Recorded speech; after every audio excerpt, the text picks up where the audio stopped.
Hello everyone and welcome back to Thriving Grace, our second episode of series 3. We are really excited to be back again, but we're going to start off with my lovely question, which I'm actually really excited for because this is a good one. Well, I think it's a good one. And it is, okay, I'm excited. What song would you use to like sum up your week? Oh, that's a good one. Thank you. Oh, that's going to take a lot of thought. I know, I haven't 100% thought of mine. Is it like a song like to sum the mood of your week, or like just a song you've been listening to a lot? Like either. What's the vibe? Either. Oh, I actually have an answer for this. Okay. Driver's License. Oh yes, of course. I feel like ever since it's come out, like one of my housemates will be singing it, or I'll put it on, or I'll be scrolling through TikTok and like everyone is like just like different point of views. So I think that's definitely summed up my week. And also it's quite a sad song, and not that I've been sad, but it's been raining a lot, so it's just a bit like Driver's License for sure. Have you thought of yours? Yeah, I have. At first I was actually thinking that one because I'm like literally like everywhere I look is that song, but actually as I was like, that's what I'm gonna say, but as I was sitting here and I was literally sending you the invite to the call, I was like, actually no, this is so random, but do you know the song where it's like rain on my wedding day, it's a free ride? Do you not know that? Thing is, I think I know that, but I'm not sure your rendition is doing it justice. I don't know whether mine is. I haven't heard it in a long, long time, but I don't know why. I was stood here looking out my window and like it's raining, and yeah, that was my song. I understand. Wow, thank you for that. You've blessed us all. Such class as well. Yeah. You're welcome. So yeah, this week we are what are we talking about? We are talking about the new year, kind of the whole new year, new me kind of culture, and how to kind of deal with that and not necessarily succumb to it. So first I just want to ask, like, are you like a New Year's resolution person? I actually don't know this about you, Abby. Do you know? No. I feel like 2-3 years ago 100%, or at least I tried to be, whereas now I just know that there's no point in me trying to set a New Year's resolution because I won't keep it. So I'm like less of a New Year's resolution person and more like a, what do I want to like accomplish in this year, what things do I just want more of in this year, rather than being like, this is something I want to make sure I'm doing like every single day, if you know what I mean. I'm more down. What about you? Yeah, that's so good. I like normally am, and like if you ever see me in December or January, my first well, no, not my first question, I'll probably ask how you are, but like one of my first questions will be like, oh, like if it's December, are you going to set a New Year's resolution? If it's January, have you set a New Year's resolution? And it still is like, I think I probably asked you when I saw you last, and you know, when I've like chatted to people, I'm probably like, oh, have you set a New Year's resolution?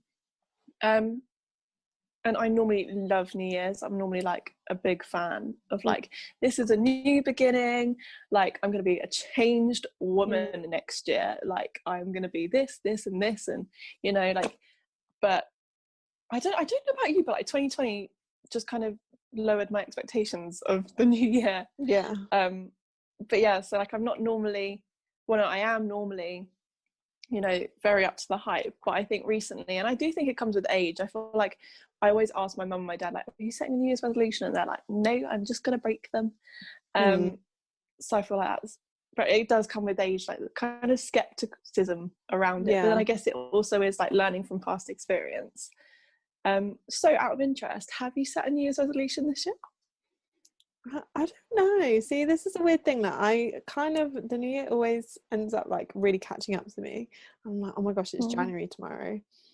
I haven't thought remotely of what is like a New Year's resolution I might set, and then I like completely forget about it, and it's like a weekend and people are talking about their New Year's resolutions, so I'm like, I haven't got one. But I think I'm less of a person that's like, this is my New Year's resolution for the year. I'm more of like, just kind of, there's things in the back of my mind that I'm like, yeah, I want to do that this year. And I think one of them it's a bit of a vague one. One of them is just to like really not have pressure on this year. And then it kind of seems like a weird thing to have as a resolution, because it kind of seems a bit of like a counter argument to resolutions in general, because I feel like resolutions bring a bit of pressure and stuff. But actually it was more of the sense of like forcing myself to not have any expectations of what this year was like or is going to be like. Another one was something that I wanted to do last year, and I'm just going to try and get it done this year instead, and that was to just like travel more places in the UK.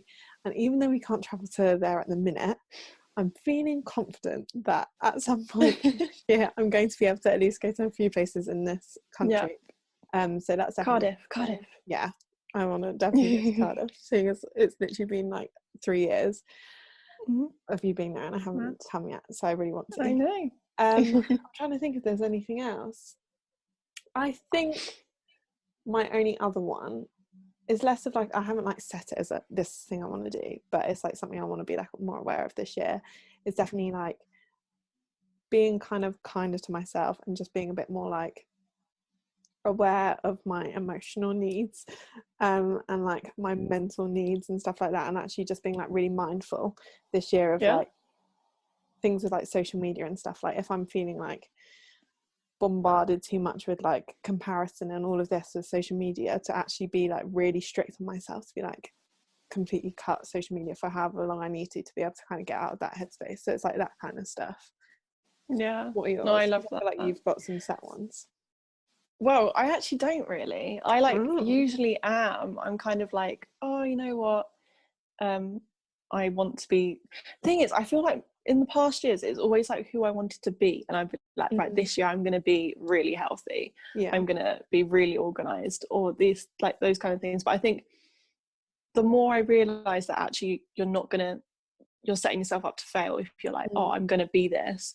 You actually kind of have to take in steps and put in steps of like, oh, I want to do this or whatever. So I am healthy eating. That did start at the beginning of January. But I feel like after Christmas, you just need that. I don't feel like it's a New Year's resolution. It's like, I've eaten so much rubbish. I just need some fruit. But that's gone quite well. And then the other thing, me and my friend, we like have set up like a thing that we want to do. And so we want to take up surfing. We're going to learn how to surf, which will be really fun. But like, yeah, I don't think New Year's resolutions has to necessarily be like becoming this whole new woman. It could just be like, oh, you know what, this is the year that I'm going to learn to surf, because I've been wanting to do that for a while. And just like taking the opportunity, like the new year as an opportunity to do things that you've always wanted to do and not necessarily be who you've wanted to be. But yeah, like, what do you think of the whole new year, new me? Like, for it, against it? Do you think it could be damaging? What do you think? I feel like I'm very much in the middle with it. Like, I love the idea of it, and I think it's such a good and important like way to be able to reflect on the past year and kind of taking, it's like a self-evaluation, like, you know, I don't know, when I used to work, we had these like meetings, so you'd like evaluate on the last like however many months, and then you'd like think about what you want to do moving forward. It's like one of them, but for the year and for yourself.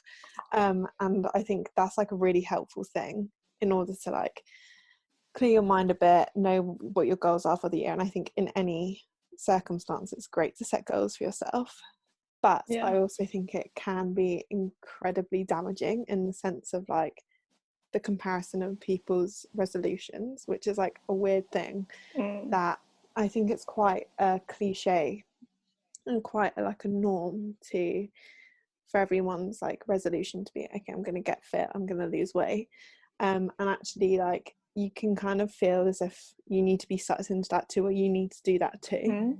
And I think that for me is the bit that can sometimes be quite damaging, of like, oh my gosh, it's January, like I need to try and get fit again, like do I need to lose weight? And I think you can then, your like social media or just your community is like filled with these people doing like all this stuff, which is great for them, but it might not be great for you, and it might not be what you actually need or want.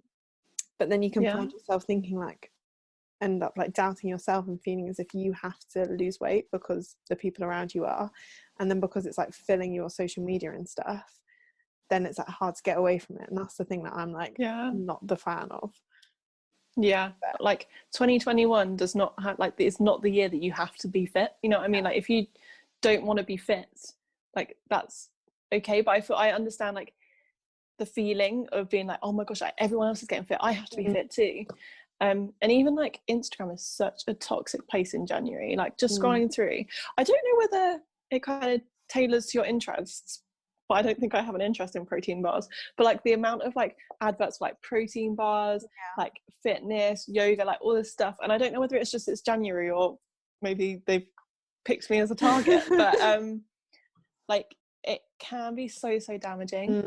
And I guess also like a year is a really long time when you think about it, like they do fly by, but it's 365 days, and I think the whole idea of like January the 1st, like okay, now I have to do all these things in the space of the year or whatever, and like the idea that you have to achieve the new you by the beginning of that year, like so true. You can pace yourself and set yourself out like across the year. Like at the moment it's so rainy, it's so cold in Wales, I have a wetsuit, but there is no way you're gonna get me in the sea.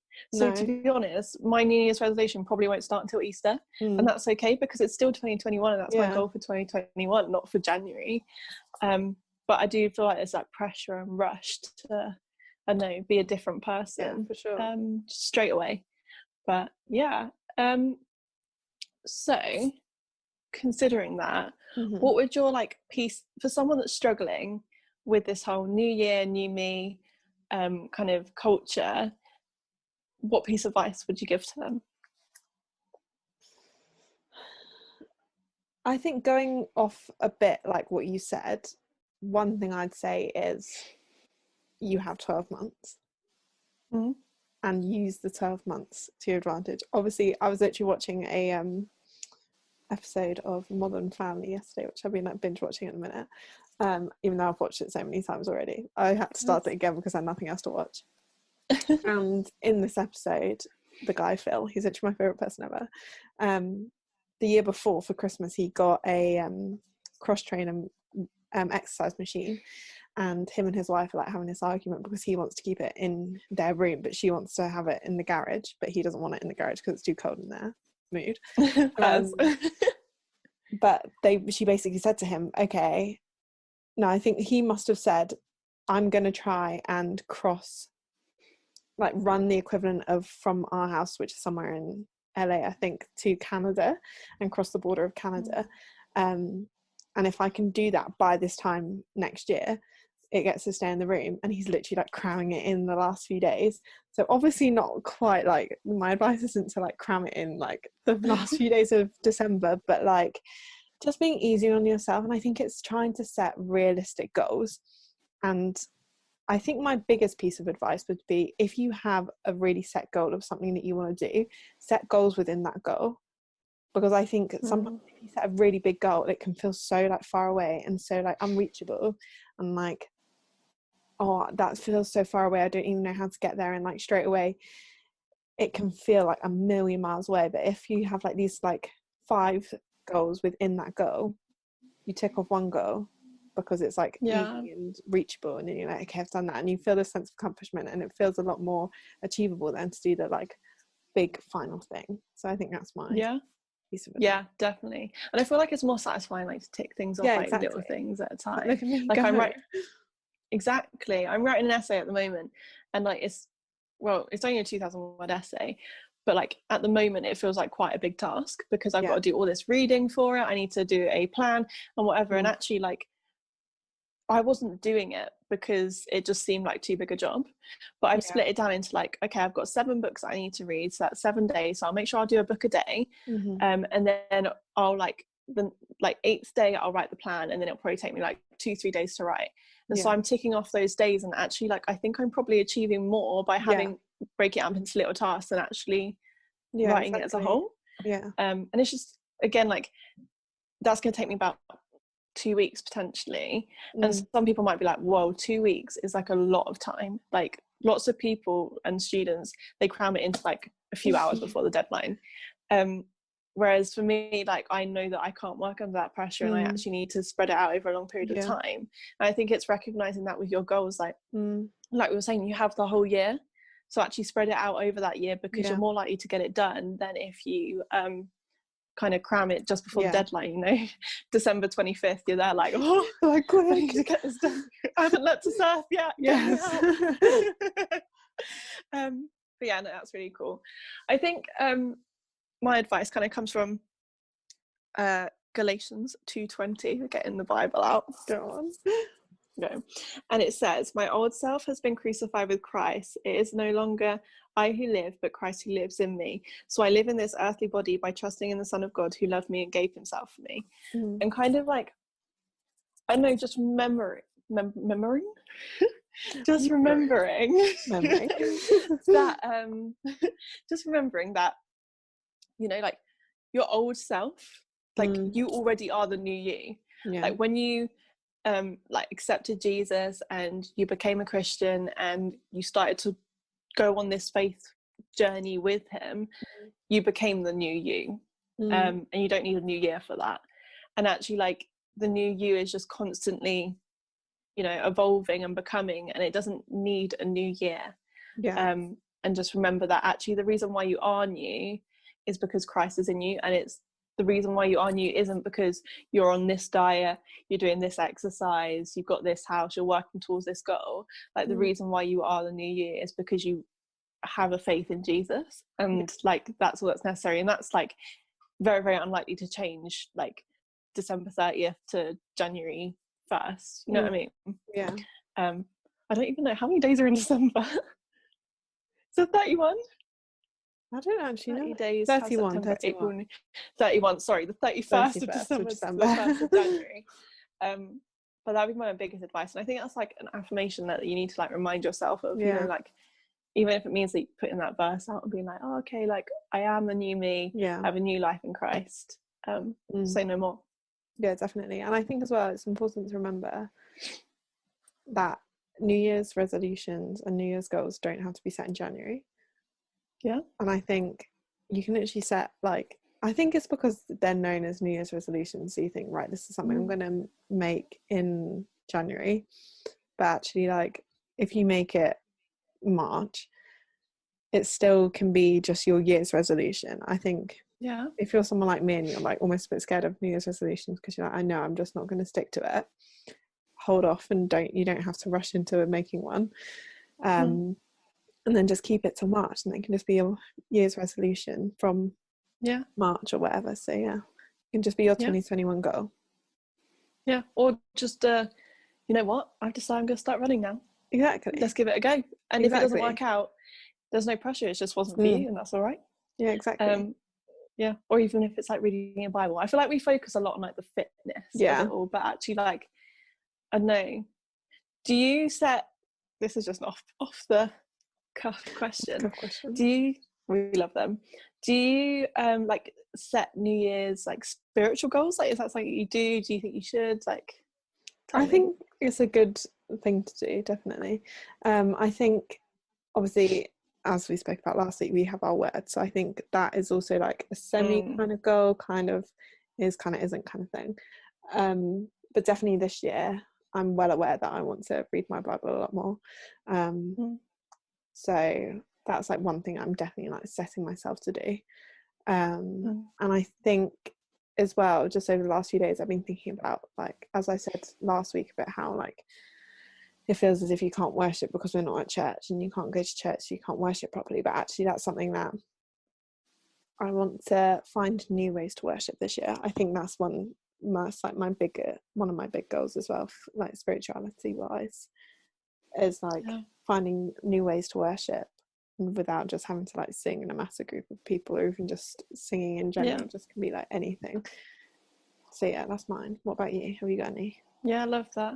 Well, I was just thinking, like, there's such a nice difference between, you know, how we like set our words and that being kind of our New Year's thing rather than setting New Year's resolutions, because I think our New Year's resolutions depend so completely on us. Like 100%. We are like, oh my gosh, like I need the self-control to like have not eaten chocolate, or like I need to have the self-discipline to go out and run every day. Again, using health ones first, just because they're the ones that I've been known to say in the past.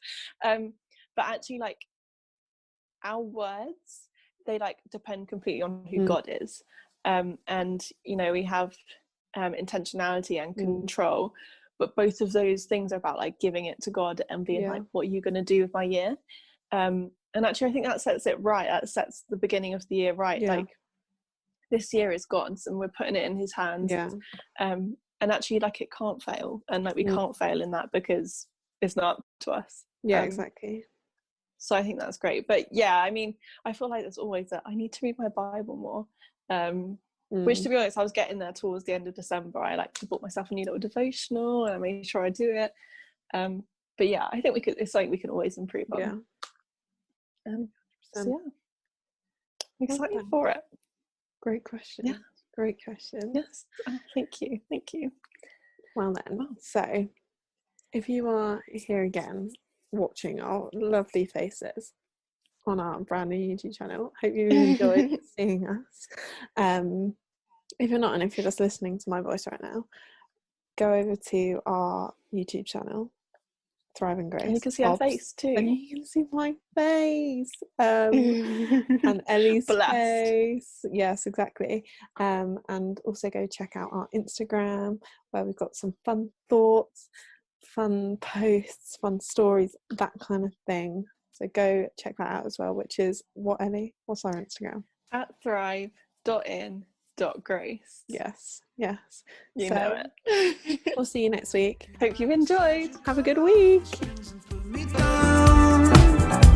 Tell me what I'm missing. Oh, I never listen to the crickets on my shoulder.